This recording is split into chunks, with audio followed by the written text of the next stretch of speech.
বন্ধুরা নমস্কার। বিষয় সাফল্য যখন সবুরে আসে। বন্ধুরা, এটি অত্যন্ত শুভ লক্ষণ। কেউ খুব পরিশ্রম করছে নিষ্ঠা সহযোগে, কিন্তু কিছুতেই যেন সাফল্য ধরা দিচ্ছে না। এটি খুব শুভ লক্ষণ। যেমন ধরুন, কেউ হয়তো লেখালেখি করছেন আর কি, চেষ্টা চালিয়ে যাচ্ছেন তার লেখাটি যেন ছাপার অক্ষরে বেরায়। ছোটোখাটো পত্রিকায় বেরালো, তারপর বড় বড় পত্রিকায় লেখার চেষ্টা চলছে, কিন্তু সেখান থেকে আর কিছুতেই কোনো রেসপন্স আসে না। আবার দেখুন, হয়তো কেউ কোনো একটা পারফর্মিং আর্টস করছে, মনে করুন ছবি আঁকছে কিংবা গান করছে, কোনো ইনস্ট্রুমেন্ট বাজাচ্ছে, কিন্তু কিছুতেই আর সফলতা ধরা দিচ্ছে না। আবার কোনো কোনো মানুষ না চট করে সফলতা পেয়ে যান। বন্ধুরা, একটা জিনিস জানতে হবে।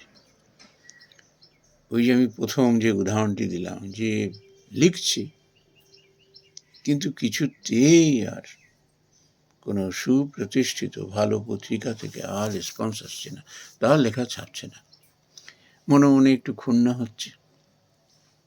কিন্তু ওই লেখাটি 1 বছর পরে যদি ফের নিজেই দেখে না, তাহলে দেখবে যে হয়তো 50%-এরও বেশি সেই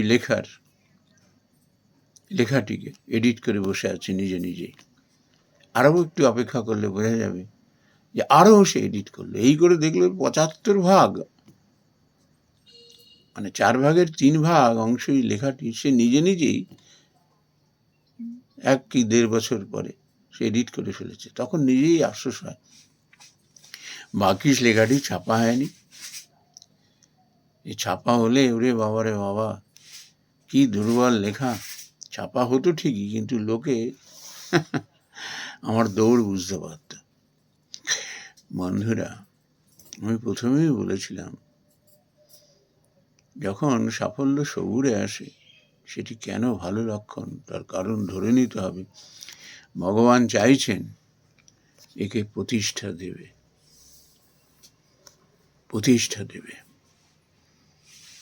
1-2 দিনের জন্য নয়, সে যেন চির প্রতিষ্ঠিত হয়।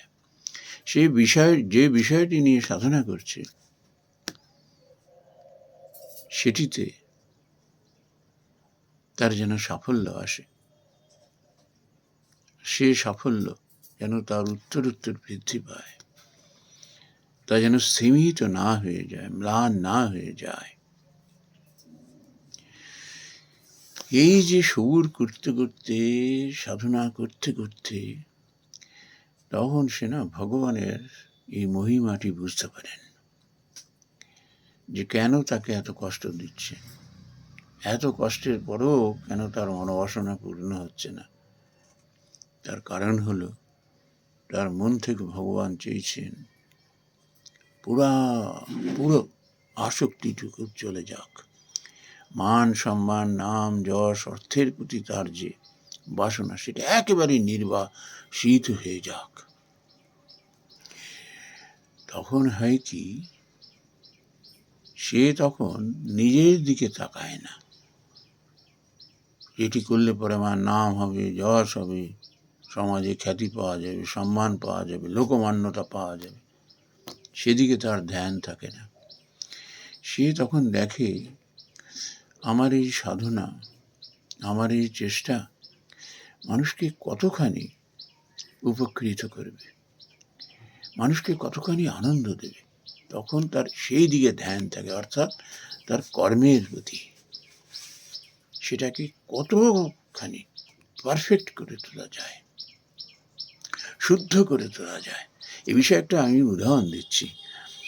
একজন না আর্টিস্ট, সে একটা ওই বিশাল মন্দিরে বসে একটি স্থাপত্য করছিলেন, একটি দেব মূর্তি তৈরি করছিলেন, সেই ছেনি আর হাতুড়ি দিয়ে খুঁটিয়ে খুঁটিয়ে খুঁটিয়ে খুঁটিয়ে। তেমন সময় একজন এসে বললেন, আচ্ছা একটা মূর্তি তো রয়েছে, আবার এই মূর্তিটা আবার আপনি এরকম করছেন। তখন বলছেন যে তুমি মূর্তিটা ভালো করে তাকিয়ে দেখো তো, কোনোটাতে খুঁত পাচ্ছ কিনা, ত্রুটি পাচ্ছ কিনা। এই বলে সে আবার নিজের কাজে মন দিলেন, আবার সেই স্থাপত্যটাকে তিনি ফুটিয়ে তুলছেন। সেই ভদ্রলোক অনেকক্ষণ ধরে দেখে দেখে বললেন, না আমি তো কোনো ত্রুটি পাচ্ছি না, এত বড় মূর্তি আমি তো পুরোটাই দেখলাম, অত্যন্ত কাছ থেকে দেখলাম, আমি তো কোনো ত্রুটি পাচ্ছি না। তখন সেই শিল্পী বললেন যে নাকের এই দিকটা তাকিয়ে দেখো, একটা দাগ রয়েছে, একটা আঁচড় রয়েছে।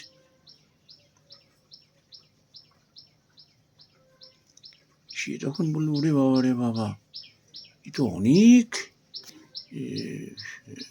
মন নিবিড় করে এটি লক্ষ্য করা যায়।